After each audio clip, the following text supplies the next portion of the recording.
भावेश्वराय नमः ॐ श्रीं भावभावेश्वराय नमः ॐ श्रीं भावभावेश्वराय नमः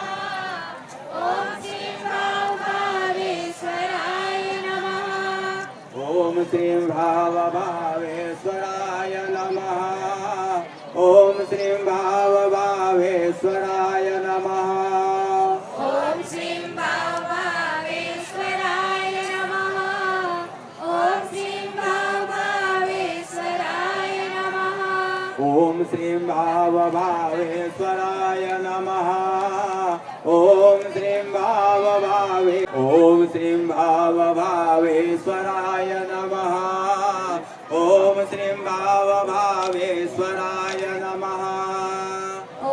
श्रीं भावभावेश्वराय नमः ॐ श्रीं भावभावेश्वराय नमः ॐ श्रीं भावभावेश्वराय नमः ॐ श्रीं भावभावेश्वराय नमः ॐ श्रीं भावभावेश्वराय नमः ॐ श्रीं भावभावेश्वराय नमः भावेश्वराय नमः ॐ श्रीं भावभावेश्वराय नमः ॐ श्रीं भावभावेश्वराय नमः ॐ श्रीं भावभावेश्वराय नमः ॐ श्रीं भावभावेश्वराय नमः ॐ श्रीं भावभावे नित्यं ध्यायन्ति योगिनः कामदं मोक्षदं चैव ओङ्काराय नमो नमः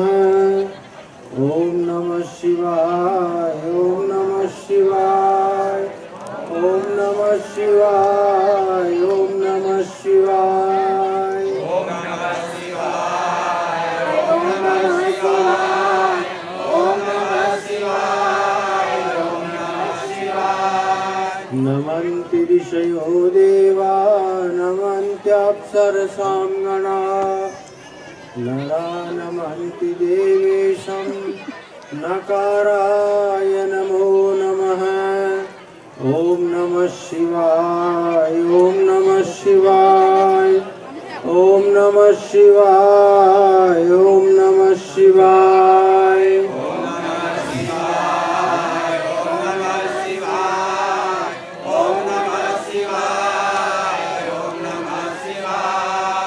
महादेवं महात्मानं महाध्यानपरायणं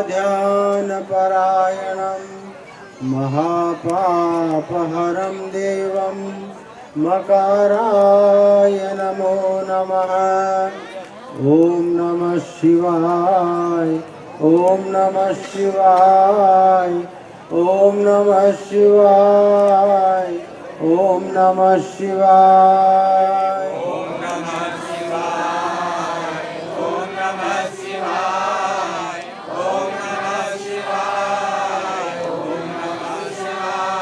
शिवं शान्तं जगन्नाथं लोकानुग्रहकारकं शिवमेकपदं नित्यं शिकाराय नमो नमः ॐ नमः शिवाय ॐ नमः शिवाय ॐ नमः शिवाय ॐ नमः शिवाय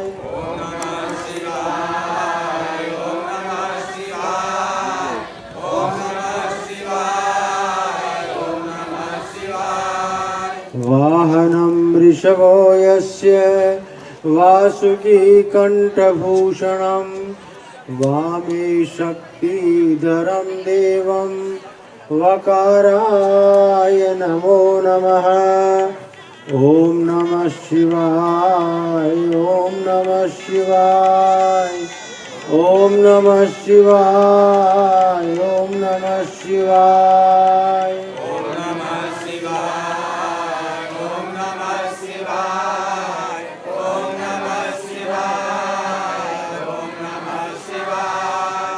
यत्र यत्र स्थितो देव सर्वव्यापी महेश्वरः यो गुरुः सर्वदेवानां यकाराय नमो नमः। ओम नमः शिवाय, ओम नमः शिवाय, ओम नमः शिवाय, ओम नमः शिवाय।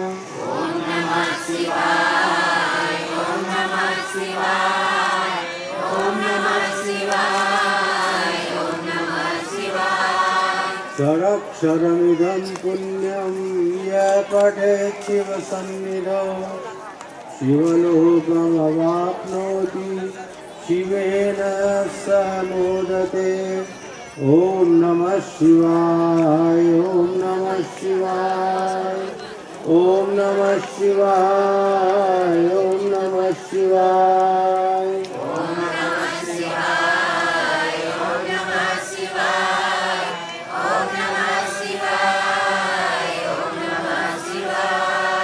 ओम नमः शिवाय, ओम नमः शिवाय, ओम नमः शिवाय, ओम नमः शिवाय।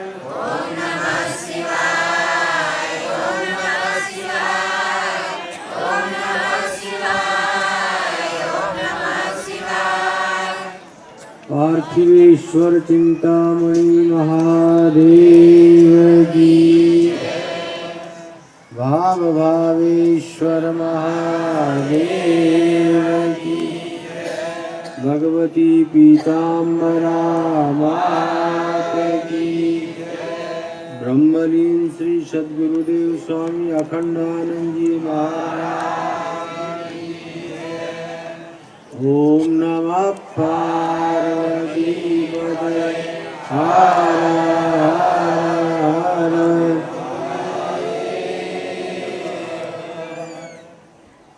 बहुत ही प्रसन्नता की बात है, आज महाशिवरात्रि का पर्व है। शिवरात्रि का अर्थ होता है शिव को देने वाली रात। रात्रि शब्द राद आने धातु से निष्पन्न होता है व्याकरण में। राति ददाती थी, रात त्रिन प्रत्यय होने से रात्रि प्रत्यय संपन्न होता है, रात्रि शब्द निष्पन्न होता है। शिवरात्रि यानी शिव को देने वाली, शिव को देने वाली यानी कल्याण को देने वाली। शिवो नाम कल्याणम, शिव शब्द का अर्थ ही कल्याण होता है। कल्याणप्रद रात्रि है आज की। केवल रात ही ऐसी नहीं है नारायण, ये दिन भी उसी के साथ जुड़ा हुआ है। रात और कैसे बोलते हैं अपने शब्द का प्रयोग, रात और दिन। तो ये रात तो ऐसी है ही है, ये दिन भी ऐसा ही है। और इसीलिए आज लगभग 28-29 वर्षों से पार्थिवेश्वर चिंतामणि के महादेव का निर्माण का संकल्प यहाँ चल रहा है।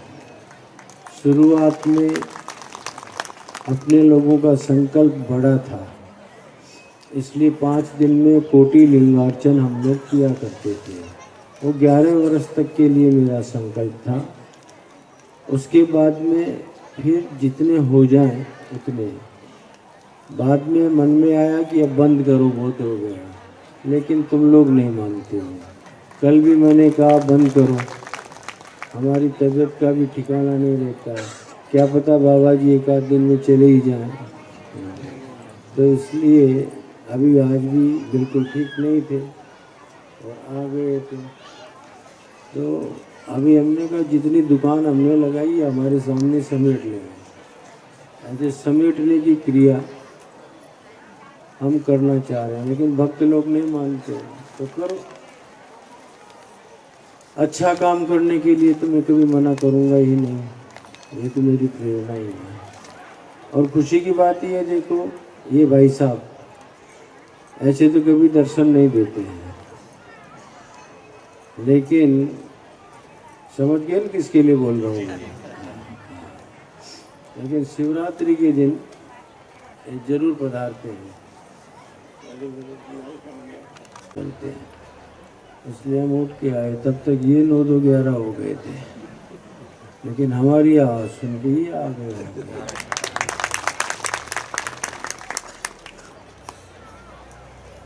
मित्रों, ये बहुत बड़ी बात है जो आप कर रहे हैं।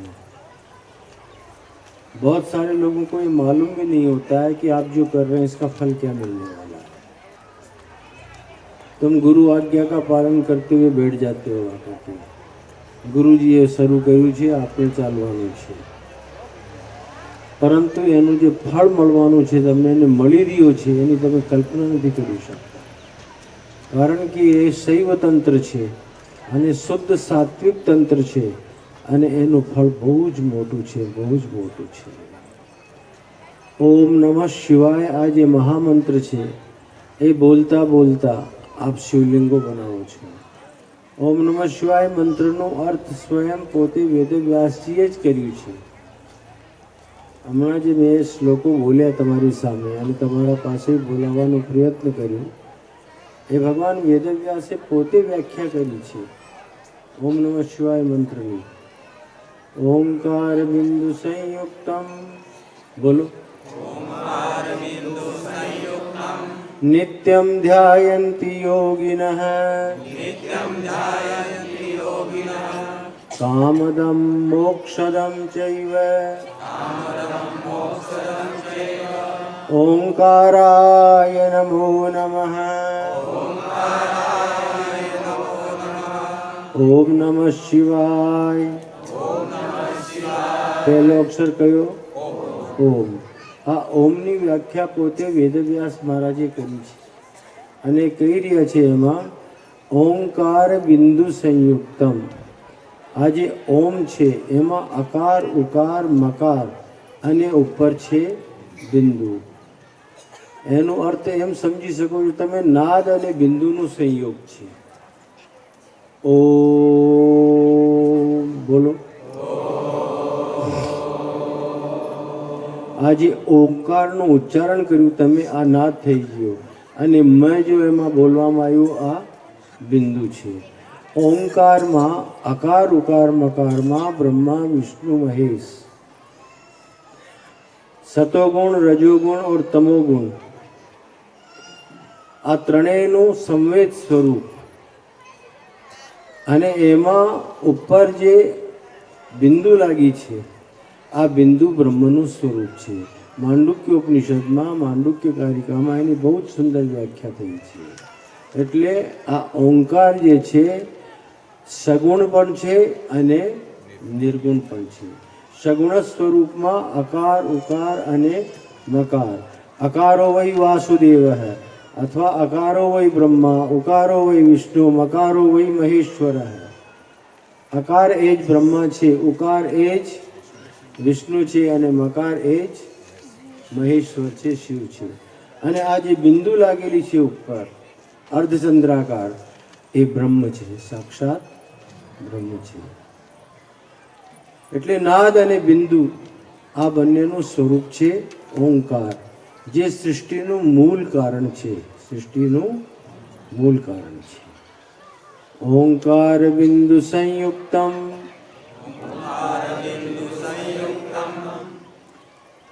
અને આ ઓંકારની ઉપાસના કોણ કરે છે? નિત્યમ ધ્યાયન્તિ યોગિનઃ। જે યોગી લોકો છે, ધ્યાન આપજો, યુજ સંયુક્ત ધાતુથી યોગ શબ્દ નિષ્પન્ન થાય છે। યુજ સંયુક્ત જે યોગ કરાવવા વાળા છે એને નામ યોગ। ખાલી नीचा सर ऊपर पैर कर लिया ये मात्र क्रिया है, एक्सरसाइज कह सके। एक्सरसाइज भी करवी पड़े અને કરવું भी જોઈએ, શરીર માટે સારું છે। પરંતુ અહીંયા જે કહી રહ્યા છે યોગ શબ્દ, એ યોગ જે છે જીવાત્માને પરમાત્મા સાથે જોડવા વાળો છે। નિત્યમ ધ્યાયંતી એવા જે મહાપુરુષો છે જીવ અને બ્રહ્મની એકતા કરાવવા વાળા જે છે એવા મહાપુરુષો માત્ર ને માત્ર પ્રાતઃકાલ ઉઠીને કોનું ધ્યાન કરે છે? ઓમ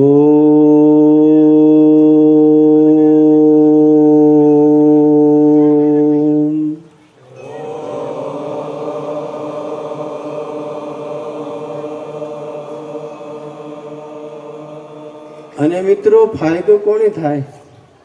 માત્ર યોગીઓને. યોગી તો મોક્ષના અધિકારી હોય, તે લોકો તો મુક્ત થઈ શકે છે. પણ તમે સંસારી છો, પછી તમે શું કામ કરો? ઓમ નમઃ શિવાય. તો કામદમ. પહેલું વાક્ય શું આવ્યું? કામદમ. કામદમનો અર્થ હોય છે કામમ દદાતી કામદમ. અને કામ શબ્દનો अर्थ मात्र सेक्स मत लेना, सेक्स मत समझना. काम बड़ा व्यापक है, बड़ा व्याप्त है. चक्षुर इंद्रिय से देख रहे हैं गुलाब का फूल, उसको देख के जो खुशी मिल रही है वो भी काम है. नैयायिकों ने महाराज इसका अर्थ बहुत ही अच्छा किया है व्याख्या. इंद्रियार्थ सन्निकर्ष जन्यम सुख विशेषम ज्ञानम काम है. इंद्रिय और अर्थ, इन दोनों का जो संयोग होता है और उस संयोग जे सुख विशेषની અનુભૂતિ થાય છે એનું નામ કામ છે. જેમ સૌંદર્યને જોયું નેત્ર, એનાથી જે સુખ વિશેષનો આનંદ વિશેષનો અનુભવ થયો એનું નામ કામ. रसगुल्ला खाया, खाया कि नहीं रसगुल्ला? जानते हो ना? अब तो सब लोग जानते होंगे रसगुल्ला. पहला कोई जमानु હતું, મારા ગુરુજી લઈ ગયા હતા આદિવાસી ભક્તોને ઇલાહાબાદ કુંભ મેળામાં. તો ત્યાં ગુલાબ જામુન બનાવ્યા હતા સમષ્ટિ ભંડારામાં. તો મારા ઘણા બધા ભક્તો મારા ગુરુજીને આવીને પૂછે છે, આ કયા ઝાડમાં લાગ્યા હશે?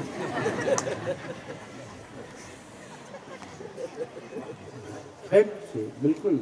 જે જૂના ભક્તો હતા ને આપણા કલ્યાણજી કાકા જેવા પુરાણા એકદમ જૂના,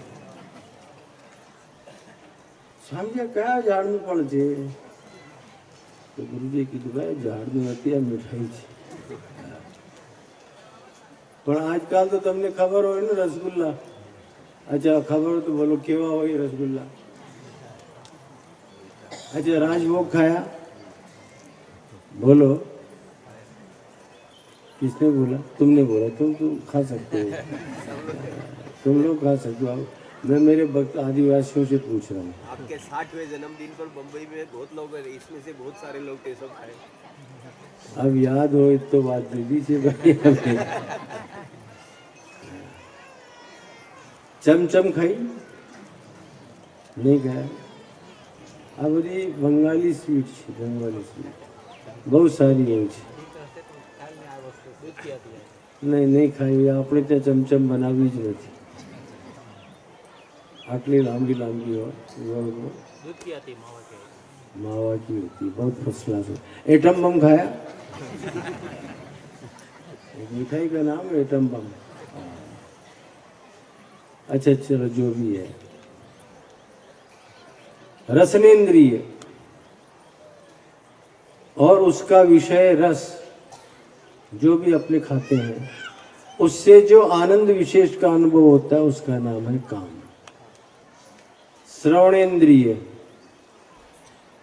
આપણે ભજન ગાઈએ છીએ, ગીતો સાંભળીએ છીએ, એનાથી આપણને આનંદ મળે કે નહીં? अच्छा गुरुजी તમને કથા સંભળાવી રહ્યા છે, એનાથી તમને આનંદ મળી રહ્યો છે કે નહીં? આ નામ काम. इंद्रिय और शब्द, इनका जो संयोग हुआ और उस संयोग से जिस सुख विशेष का अनुभव हुआ, आनंद का अनुभव हुआ, उसका नाम वो तो स्पष्ट है. इंद्रियार्थ सन्निकर्षम जन्यम सुख विशेषम ज्ञानम काम है. ये नैयायिकों ने काम शब्द की विस्तृत व्याख्या की है, व्यापक व्याख्या किया. तो काम यानी सेक्स नहीं, ये तो एकांगी अर्थ होगा उसका. तो जितने भी भोग हैं संसार के, वो सारे के सारे काम के अंतर्गत आ जाते हैं. तो महात्माओं को, योगियों को तो मोक्षदम, और तुम संसारियों के लिए कामदम. यानी ओंकार का जो स्मरण है तुम्हारे लिए भी योग्य है और योगियों के लिए भी योग्य है. इसीलिए कह रहे हैं कामदम मोक्षदम चैव ओंकाराय नमो नमः. આ માત્ર ઓંકાર શબ્દની સંક્ષિપ્ત વ્યાખ્યા મેં તમારી સામે કરી છે. એમાં બધા જ શ્લોકોની અક્ષરોની આ શ્લોકો દ્વારા ભગવાન વેદવ્યાસે વ્યાખ્યા કરી છે. જેમ આગળનો અક્ષર કયો છે? ન. નમંતિ ઋષયો દેવા નમન્તિ ઋષયો દેવા નમંત્યપ્સરસાં ગણા નમન્ત્યપ્સરસાં ગણા નરા નમંતિ દેવેશમ નરા નમન્તિ દેવેશં नकाराय नमो नमः. નકારાય નમો નમઃ. बहुत प्यारे. अच्छा, अर्थ कर देता हूँ, ज़्यादा व्याख्यान नहीं करता हूँ, खाली अर्थ बता देता हूँ. देखो कैसे है महादेव. नमन्ति ऋषयो देवाः देवाः अपि मनुष्याः अपि तेषां चरणेषु नमन्ति. भगवान के चरणों में जाकर के महादेव के चरणों में प्रणाम करते हैं. ऋषि भी और देवता भी. ऋषि किसको बोलते हैं? ऋषयो मंत्र द्रष्टारः. ऋषि किसको बोलेंगे? जो मंत्रों का दर्शन कर लेते हैं, साक्षात्कार करते हैं और समाज को मंत्र देते हैं, उनका नाम ऋषि होता है. तो ऐसे जो ऋषि लोग हैं वो भी महादेव को प्रणाम करते हैं.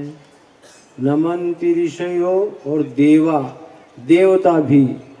एक महादेव ही तो ऐसे हैं बाबा, इसीलिए तो महादेव हो गए. भले हम लोग भागवत की कथा करते हो और कृष्ण के लिए ताता थैया करते हो, लेकिन कृष्ण को भी कोई महादेव नहीं बोलता. महादेव बोलते ही आपको किसका ज्ञान होता है? जोर से बोलो. तो जोर से बोलो ना. भगवान शंकर. किसका बोध होता है? काहे होता है? शिवम शांतम अद्वैतम. उपनिषद कहते हैं भगवान शिव कैसे हैं? शांत है और अद्वैत है. उनकी दृष्टि भी अद्वैत है, इसलिए अद्वैतम. और उस दृष्टि में क्या है? शरद भाई आ गए, उन्होंने शिवलिंग बनाया और वहाँ रख दिया. शाम को पूजा होगी, प्रणाम कर लिया, उनको भी आशीर्वाद. विद्यानंद आ गया, उन्होंने शिवलिंग बनाया, शाम को उनकी पूजा हुई, उनको भी. आदिवासी आ गए, आदिवासियों ने बनाया, उनको भी. स्त्रियां आ गई, लड़कियां आ गई, बच्चियां आ गई, उनको भी. वैश्य आ गए, ब्राह्मण आ गए, उनको भी. मतलब भगवान शिव की दृष्टि में भेद नहीं है. अद्वैतम, भेद राहित्यम. अद्वैत शब्द का अर्थ ही होता है सजातीय विजातीय स्वगत भेद राहित्यम अद्वैतम. जिसमें सजातीय भेद न हो, विजातीय भेद न हो और स्वगत भेद न हो, उसका नाम अद्वैत तत्व होता है. तो महादेव अद्वैत हैं. राक्षस आ गए, आशीर्वाद. देवता आ गए, आशीर्वाद. फिर भले न राक्षस उन्हीं के माथे पे हाथ रखने के लिए आ जाए. कौन था? भस्मासुर. भस्मासुर ने आके महादेव को खुश कर लिया और नालायक की दृष्टि खराब हो गई पार्वती को देख के. कितनी खूबसूरत बैठी है, बाबा के साथ क्या करेगी? ये हमारे साथ रहे तो कितना अच्छा, लेकिन ये बाबा मरे तो मिले न. तो उसने वरदान मांग लिया महादेव से. आप खुश हैं? बोला खुश है. मांग लो तुम्हारी जो इच्छा हो. हूँ जेना माता ऊपर हाथ मूकूं ते भस्म थई जाए. तो महादेव जी तो मस्ती मारे है ने. तथास्तु. हाँ, तू जेना माता ऊपर हाथ मूक से ते मरी जासे, भस्म थई जासे. દીકરો ઉભો થયો ને મહાદેવરાજ માતા ઉપર હાથ મૂકવાનો પ્રયત્ન કર્યો. મહાદેવ એકદમ ગભરાઈ ગયા, ઊભા થઈ ગયા કે આ લફડો શું થયું?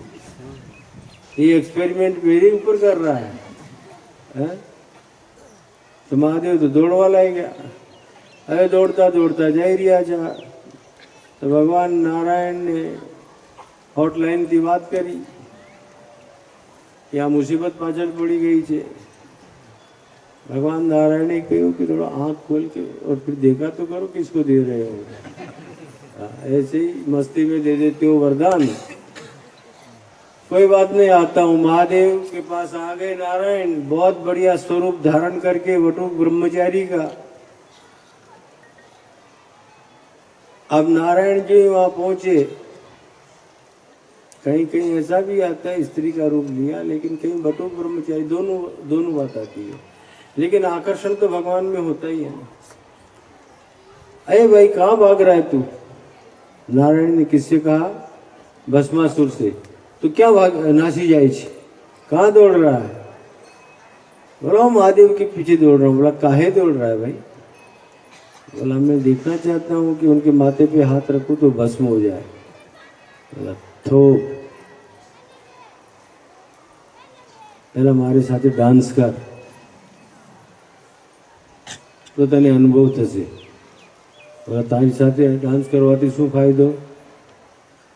बोला तारो बहुत सारो लग्न करावડાવી દઈશ, बहुत सारी छोकरी સાથે, चिंता न कर, पार्वती थी भी વધારે सुंदर छोकरी थी लग्न करावડાવી દઈશ, तू डांस कर। नारायण ने भरतनाट्यम शुरू किया। और भरतनाट्यम होता है ना, ऐसे ऐसे हाथ हिलाते हैं, और ऐसे हाथ हिलाते हिलाते ऐसे भी हाथ माथे पे आता है, तो उसके हाथ माथे के ऊपर खुद का ही हाथ ऐसे गया और वहीं भस्म हो गया। तो नारायण ने कहा महादेव से कि ये तो मैं आ गया अभी टाइम के ऊपर, नहीं तो लफड़ा हो जाता, इसलिए वरदान देने से पहले थोड़ा सोच लिया करो। हाँ मियाँ भाई, हमारे भगवान बड़े बोले हैं, बड़े बोले, महादेव तो बहुत ही बोले, जो दिन तू बेचो तारा ऊपर भी कृपा थी रही है। ये बड़ा भगत है स्वामी। क्या बोल रहा था मैं? बोलो कोना माटे बोली? यही तो बात है, इसीलिए तो हम लोगों को तुमको प्रणाम करना पड़ता है। हम जहाँ छोड़ते हैं वहीं पहुँचते हैं, और तुम लोग चलो गुरुजी जाने, गुरुजी नु हाँ काम जाने।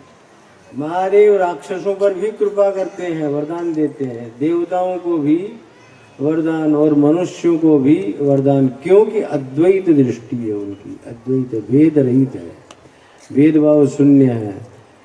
इसीलिए कह रहे हैं नमन्ति ऋषयो देवा नमन्त्य अप्सर सामगणा। बोलिए नमन्ति ऋषयो देवा नमन्त्य अप्सर साम। अप्सर सामगणा मतलब अप्सराएं भी, और गण का मतलब समूह भी होता है, और उनके साथ में अप्सराओं के साथ रहे हुए जो गंधर्व हैं, उन सब की भी चर्चा यहाँ के ऊपर हो रही है, क्योंकि गंधर्व भी भगवान के भक्त हैं। शिव महिमा स्तोत्र किसने लिखा? गंधर्वराज पुष्पदंत ने। ये सभी भगवान को प्रणाम करते हैं। नरा नमन्ति देवेशम नमन्ति देवेशं नकाराय नमो नमः। आपको जल्दी तो नहीं ना? मैं तो पूरा कर दूँ, नहीं तो छोड़ देता हूँ। पूरा कर दो। अच्छा, इनको ये फंसता रहे होंगे कि कहाँ आके फंस गया। महादेव लेकिन अब फंसी गए तो फंसी जाओ। महादेवम महात्मानम, बोलो महादेवं महात्मानं महाध्यान परायणम महापाप हरम देवम मकाराय नमो नमः। ओम नमः शिवाय। ओंकार का अर्थ बताया, नकार का अर्थ बताया, अब मकार की व्याख्या कर रहे हैं स्वयं भगवान वेदव्यास, और कह रहे हैं महादेवम महात्मानम। महादेव कैसे हैं? महात्मा। यही तो विशेषता उनकी, गृहस्थ में रहकर के भी महात्मा।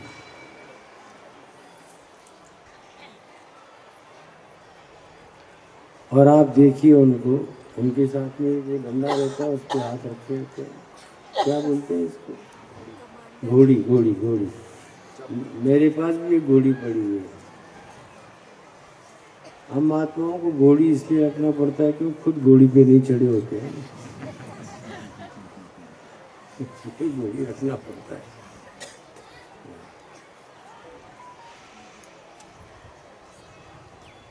और किस मुद्रा में रहते हैं वो? ध्यान की मुद्रा में रहते हैं। महाध्यान परायणम, ये महाशब्द इस तरफ संकेत कर रहा है। ध्यान के बाद में योग में समाधि का ही नंबर आता है। यम, नियम, आसन, प्राणायाम, प्रत्याहार, धारणा, ध्यान और समाधि। इसलिए महाध्यान परायणम, यानी अपने ध्यान के द्वारा वो हमेशा समाधि में रहते हैं। और समाधि में रहते हैं तभी तो भस्मासुर को वरदान दे दिया, उसको ले जाओ इधर। और क्या विशेषता है मेरे महादेव की? महापाप हरम देवम। महापाप की व्याख्या श्रीमद् भागवत के महात्म्य में ही गुरु तल्पक, स्त्री तल्पक, वेश्यागामी,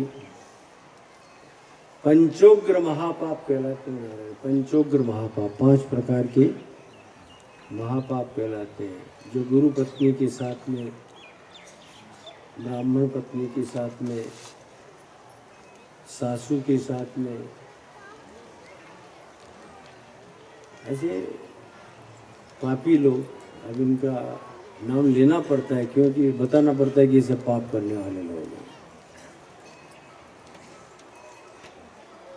और इनको उग्र पाप कहा गया। उग्र पाप का ब्राह्मण के यहाँ चोरी करना, स्तेयम नाम चोरी, चोरियम, हिंसा, किसी को भी मार देना, ये सभी उग्र पाप आते हैं। उसमें गोहत्या का तो कहना ही क्या, भयंकर पाप लगता है। तो इन सब महापापों से अगर कोई बचाता है, महापाप हरम देवम, इन महापापों का जो फल है उसका हरण करने वाले अगर कोई देवता है तो महादेव हैं। इसीलिए आप 3 बार तो कम से कम बोलना। मैं तो 5 बार रोज बुलाता हूँ जब भी आता हूँ। महादेव महादेव महादेव महादेव महादेव महादेव महादेव।